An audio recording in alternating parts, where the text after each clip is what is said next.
loves, welcome back. Today we are going to examine my scalp together. I am at my 5-month mark. So as you guys can see, I got a lot of dry scalp going on.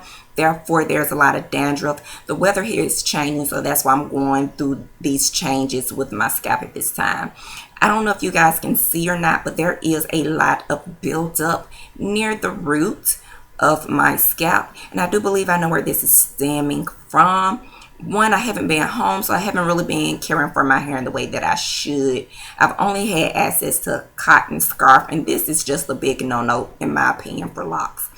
You should most certainly use a silky type scarf on your locks. Also, the particular products that I've been using, I don't think that it's been helping me. I think it's been hurting me more so. I've been using a cast style soap, and I really can't say that it's doing me much justice. It works for my scalp, but it's not good on my locks, especially at this stage that I'm currently in. Also, you guys, itchiness. My scalp is just itchy. I gotta show my hair some love. I gotta find a product that will work for me now that we're encountering the fall or in the fall. Also, you guys, for the most part, the back doesn't really bother me. My dry scalp is more so near the middle and top of my scalp. And again, I think the product that I'm using is just not helping me.